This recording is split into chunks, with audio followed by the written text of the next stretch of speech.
All right, hello and welcome to our podcast on a short history of English and the importance of understanding Greek and Latin roots. Let's go ahead and see what we're talking about here. So before we get into the history of English, we wanted to talk about three language concepts that kind of are a more broad overlook of language in general.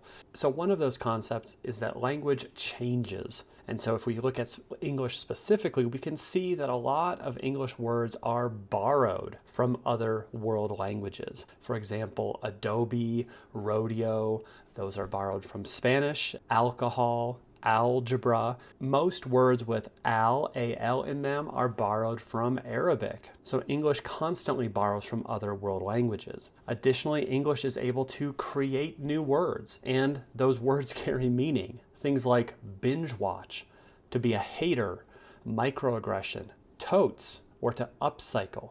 These are words that were added to dictionaries within the last couple of years, but being in society, we can figure out what they mean. They aren't very old, but the English language can create new words. Additionally, as language grows older, so English, it does become grammatically less complex.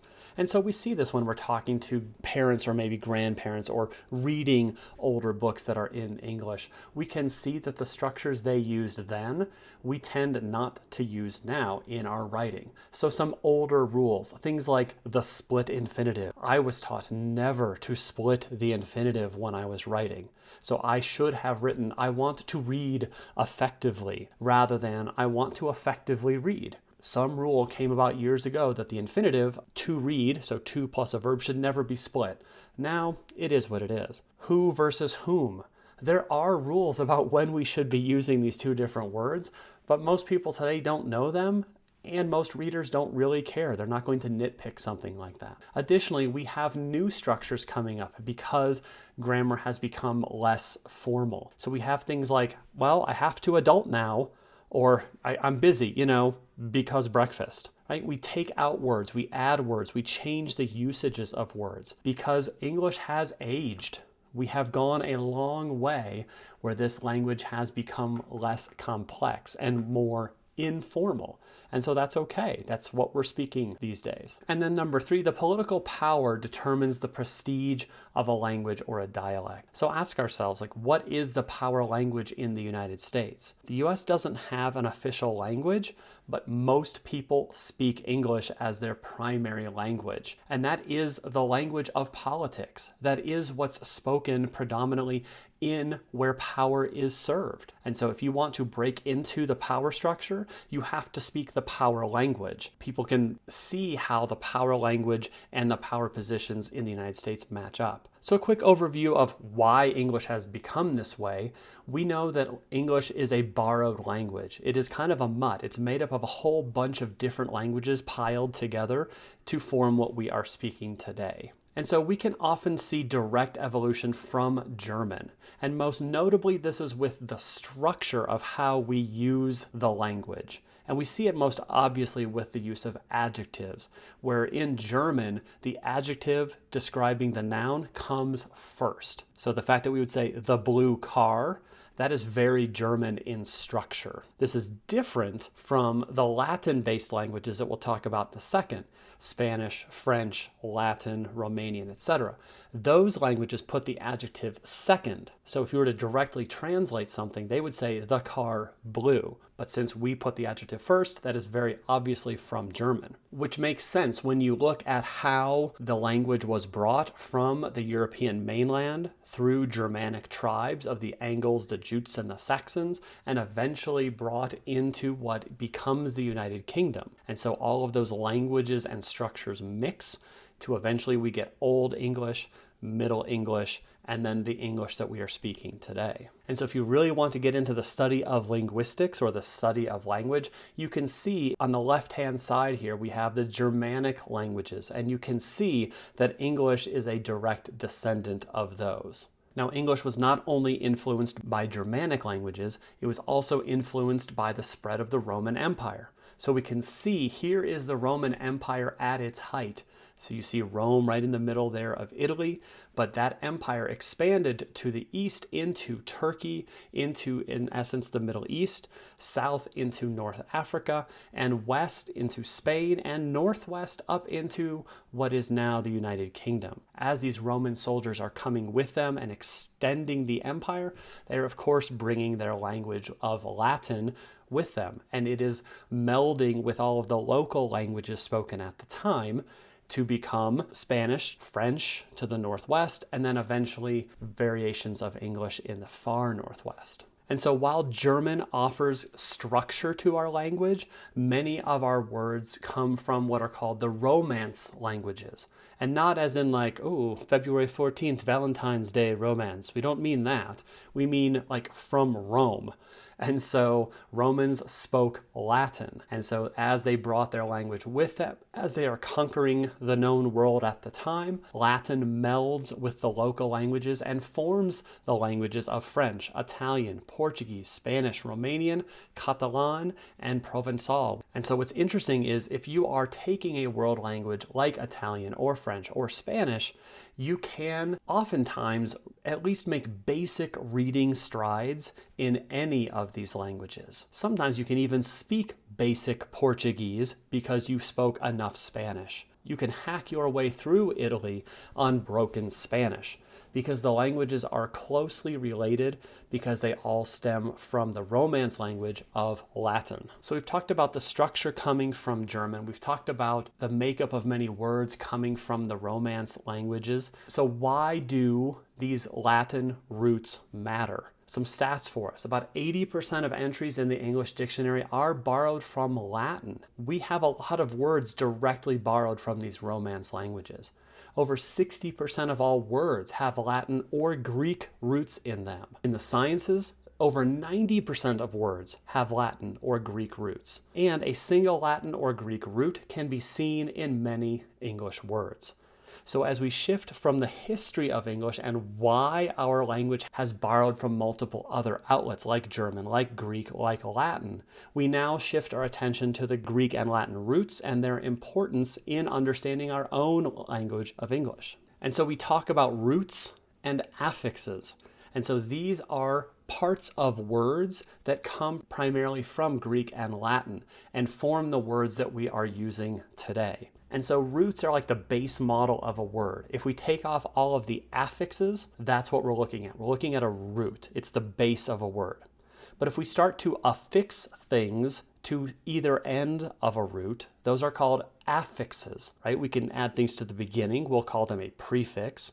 We can add things to the end of a word. We'll call that a suffix. So we are affixing something, which means to stick something to something. We start adding affixes to roots. And there are some languages in the world, if you're going to study linguistics, that use infixes, where they attach something in the middle of a root, like it interrupts this word and puts in some new attachment, and that changes the meaning. English is not one of those languages. We bring this up just for trivia's sake and because it's somewhat interesting. So what's so cool about these roots? I get it, prefix, before, suffix, after. Okay, well, why do we care? The thing is that roots and affixes maintain their meaning through a variety of words. That's the key ingredient here, and that's the thing we want to be focusing on. Because if we're just giving you a list of vocabulary words, here's 20 words from this book.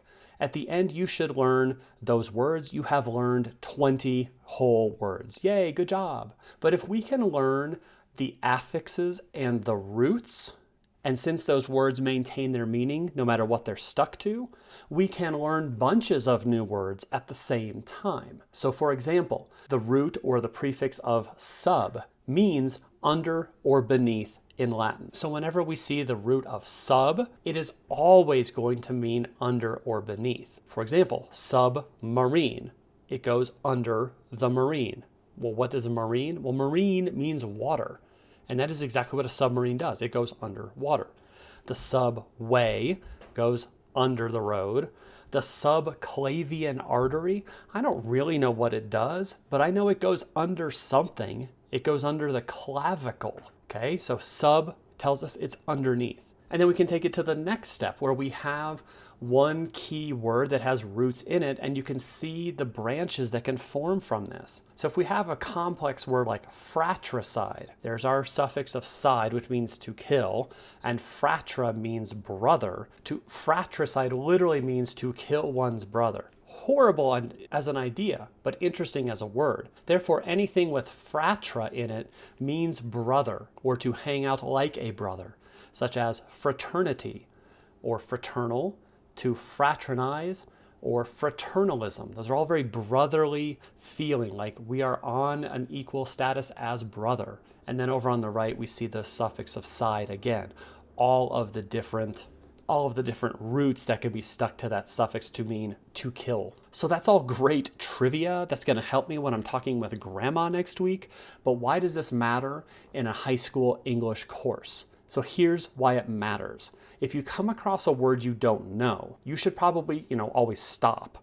You might have to go to a dictionary because you just can't figure this bad boy out. But if you don't have access to that and you don't want to break your train of thought as you're reading, take a word, examine its roots. There is probably going to be some sort of Greek or Latin root in it. Remember what those roots mean. And as we move forward in our vocab study, we will teach you what these roots mean. Number 3, categorize the new word based upon what you know from that old root, and then get a ballpark definition of the new word, and if possible, carry on. Try to maintain your pace, your understanding, your comprehension. So let's do a little bit of practice here. Here are 5 very large words, all of them with Greek or Latin roots in them. So if we take these big words and divide them up into their roots, we might be better able to figure out what each means. Binomial nomenclature, subdermal hemotoma, a doctorate of jurisprudence, astrophobia, and triumvirate. Huge words. Go ahead and pause the podcast for a second and see if you can pull out any meanings from any of the roots you see in these big words.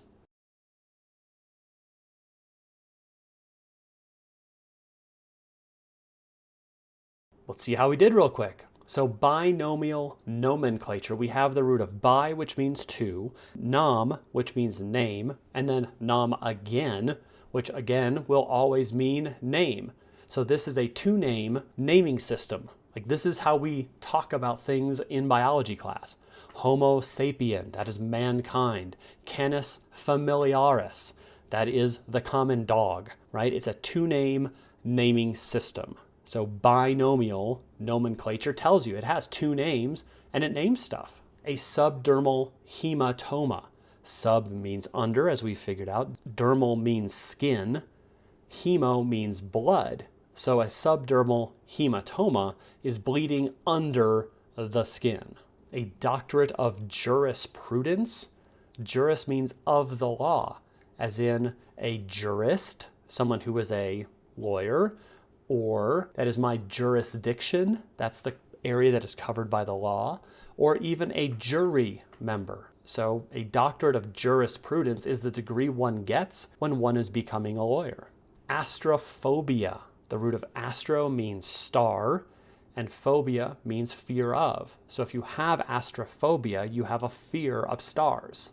So that's about it. A lot of stuff here, a lot of philosophical discussion, a lot of history of English, and then really the importance of roots and setting up why we're going to be studying roots over the next couple weeks.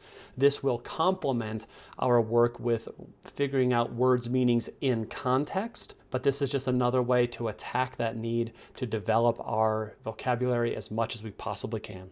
Thanks so much for listening. We will see you soon.